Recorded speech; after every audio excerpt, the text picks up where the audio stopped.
Assalamualaikum warahmatullahi wabarakatuh. Selamat pagi anak-anak hebat.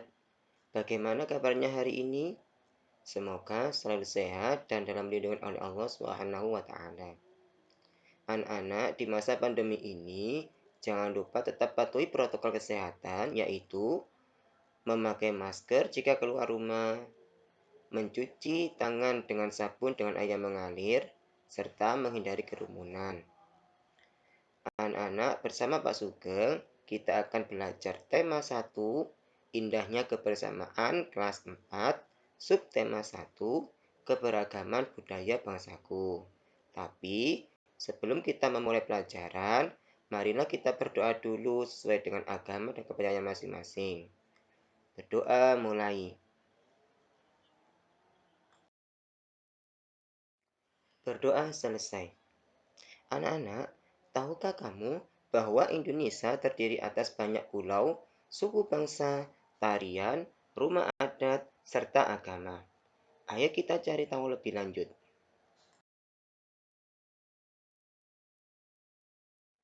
Sebelum kita mencari tahu tentang keberagaman budaya kita Indonesia, mari kita baca bacaan berikut ini. Keberagaman Indonesia. Negara kita kaya akan keanekaragaman. Ribuan pulau, suku bangsa, tarian, bahasa, rumah adat, agama, serta kebudayaan daerah yang dimiliki merupakan kekayaan yang dianugerahkan Tuhan. Keanekaragaman tersebut merupakan titipan Tuhan yang harus kita jaga, bukan untuk dihilangkan. Semua berada dalam negara kesatuan Republik Indonesia yang menjunjung tinggi nilai-nilai kerukunan. Negara Indonesia adalah negara kepulauan. Sebagai negara kepulauan, Indonesia mempunyai banyak pulau yang terhampar dari Sabang sampai Merauke. Setiap pulau memiliki suku bangsa dan budaya yang berbeda-beda. Setelah kita membaca tentang keberagaman Indonesia yang terdiri dari dua paragraf tadi, coba temukan gagasan pokok dan gagasan pendukung dalam teks keberagaman budaya tersebut.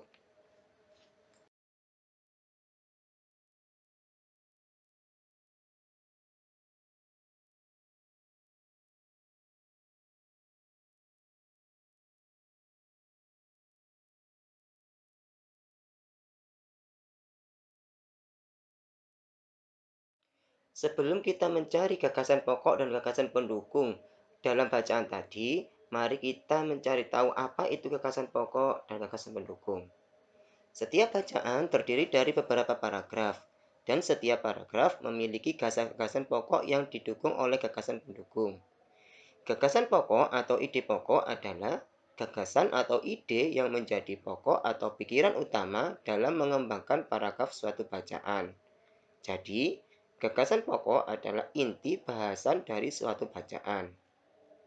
Gagasan pokok berupa kalimat utama yang dapat ditemukan pada awal paragraf atau yang bisa disebut dengan deduktif, akhir paragraf atau yang kita sebut dengan induktif, bisa juga di awal dan akhir paragraf yang disebut dengan campuran. Lalu, apa saja ciri-ciri kalimat utama? Yang pertama, bersifat lebih umum dari kalimat lainnya. Yang kedua, biasanya terletak di awal, akhir, awal, dan akhir. Yang ketiga, dapat berdiri sendiri jika kalimat lain dihilangkan atau berupa fakta. Gagasan pendukung adalah uraian atau tambahan informasi yang mendukung gagasan pokok. Gagasan pendukung berupa kalimat-kalimat penjelas yang memberi tambahan untuk gagasan utama. Lalu, apa saja ciri-ciri kalimat penjelas? Yang pertama, bersifat lebih khusus dari kalimat lainnya. Yang kedua, biasanya berupa contoh, data, maupun pernyataan-pernyataan. Yang ketiga, tidak dapat berdiri sendiri jika kalimat lain dihilangkan atau berupa opini. Bagaimana langkah-langkah menemukan gagasan pokok dan gagasan pendukung? Yang pertama, kita harus membaca paragraf dengan cermat. Yang kedua, kita harus menemukan kalimat utama dan penjelasnya. Yang ketiga, yaitu mengubah kalimat utama dan penjelas menjadi kalimat yang lebih inti. Nah, setelah kita mengetahui apa itu pengertian dari gagasan pokok dan gagasan pendukung, coba nanti dikerjakan gagasan pokok dan gagasan pendukung dari bacaan tadi. Setelah itu, anak-anak, Indonesia adalah negara yang sangat beragam budaya, agama, dan bahasa daerahnya. Sebagai warga negara yang baik, kita wajib menghargai keberagaman tersebut.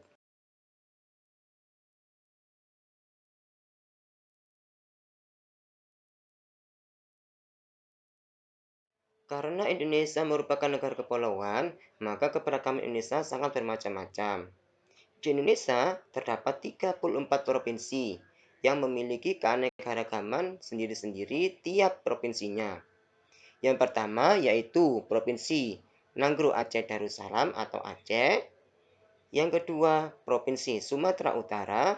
Yang ketiga, yaitu Provinsi Sumatera Barat. Yang keempat, yaitu Provinsi Riau. Yang kelima, Provinsi Kepulauan Riau. Yang keenam, Provinsi Jambi. Keberagaman bangsa Indonesia yang pertama dimulai dari provinsi yang paling ujung utara barat. Yang pertama yaitu Provinsi Aceh atau Nanggro Aceh Darussalam. Coba dilihat itu gambarnya. Yang kedua, Provinsi Sumatera Utara. Yang ketiga, ada Sumatera Barat. Yang keempat, Riau, Pekanbaru. Yang kelima, Kepulauan Riau. Yang keenam, Jambi.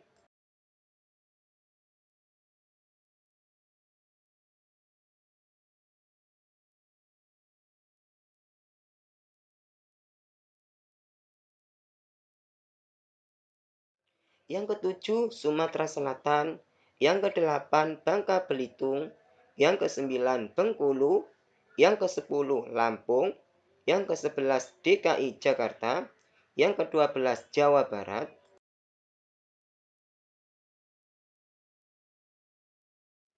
Yang ketiga belas yaitu Provinsi Banten. Yang keempat belas, Provinsi Jawa Tengah. Yang kelima belas yaitu Provinsi Daerah Istimewa Yogyakarta. Yang keenam belas yaitu Provinsi Jawa Timur. Yang ketujuh belas yaitu Provinsi Bali. Yang kedelapan belas yaitu Provinsi Nusa Tenggara Barat.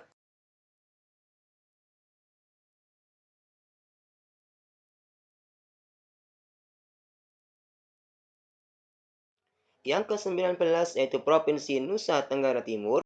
Yang ke-20 Provinsi Kalimantan Barat. Yang ke-21 Provinsi Kalimantan Tengah. Yang ke-22 Kalimantan Selatan.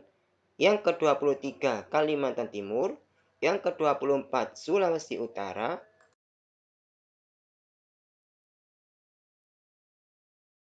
Yang ke-25 yaitu Provinsi Sulawesi Barat. Yang ke-26 yaitu Provinsi Sulawesi Tengah.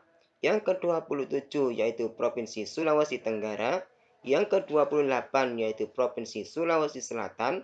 Yang ke-29 yaitu Gorontalo.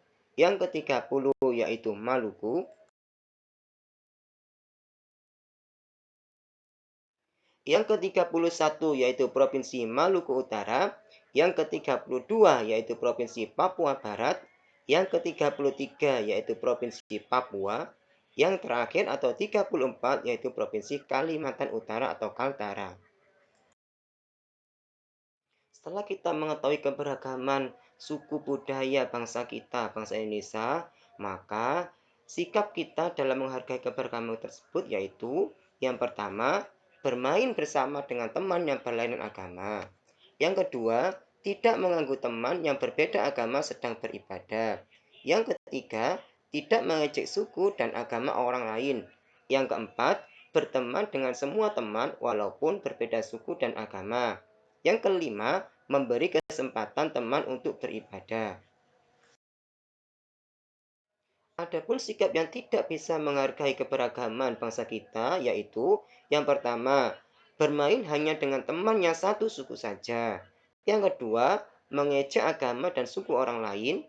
Yang ketiga, hanya berteman dengan teman yang sama agamanya. Yang keempat, tidak memberi kesempatan teman untuk beribadah. Dan yang kelima, mengganggu teman yang sedang beribadah. Selanjutnya, kita sebagai warga negara Indonesia harus merasa bangga terhadap keberagaman yang ada. Menghargai perbedaan merupakan wujud dari semangat persatuan dan kesatuan. Anak-anak, sebagai anak Indonesia, aku merasa bangga terhadap keberagaman yang ada. Menghargai perbedaan merupakan wujud dari semangat persatuan dan kesatuan. Selain kaya akan budaya, tarian, dan makanan khas daerah, Indonesia juga kaya akan jenis alat musik. Berikut adalah contoh alat musik yang dimiliki oleh berbagai suku di Indonesia. Cara memainkannya berbeda-beda. Kecapi yang berasal dari Jawa Barat dimainkan dengan cara dipetik. Angklung yang berasal dari Jawa Barat dimainkan dengan cara digoyangkan. Saluang yang berasal dari Sumatera Barat dimainkan dengan cara ditiup.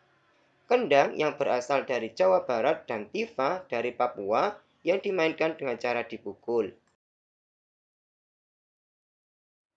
Anak-anak, Tuhan Yang Maha Esa menganugerahkan kita indera pendengar. Siapa yang tahu indera pendengar kita?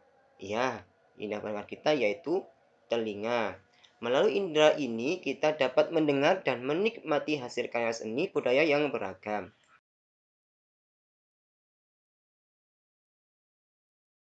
Indera pendengar kita berfungsi untuk mendengarkan suara dari luar atau bunyi. Anak-anak, apa ada yang tahu apa itu bunyi? Mari kita pelajari bersama. Segala macam bentuk bunyi berasal dari benda yang bergetar. Benda dari suatu benda akan mengakibatkan udara di sekitar ikut bergetar. Getaran tersebut menimbulkan gelombang bunyi di udara. Benda-benda yang bergetar dan menghasilkan bunyi disebut sumber bunyi. Bunyi dapat merambat melalui benda padat, cair, dan gas. Gelombang bunyi termasuk dalam gelombang mekanik karena memerlukan medium seperti zat padat, cair, atau gas. Indera pendengar kita dapat mendengar dari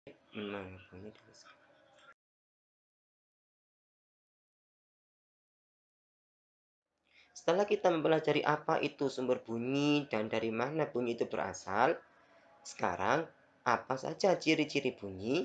Yang pertama yaitu terdapat sumber getar dan pendengar. Yang kedua, terdapat zat perantara. Yang ketiga, termasuk gelombang longitudinal. Yang keempat, dapat dipantulkan.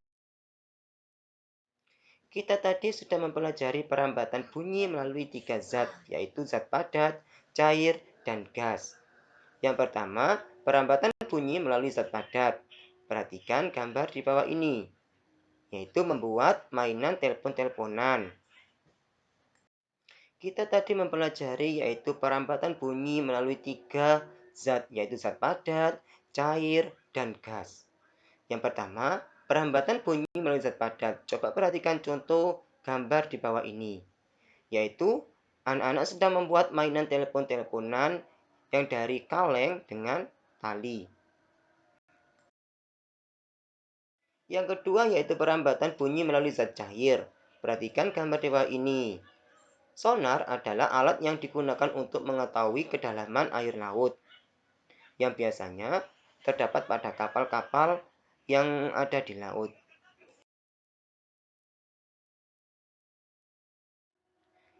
Yang ketiga yaitu perambatan bunyi melalui zat gas. Coba perhatikan gambar di bawah ini.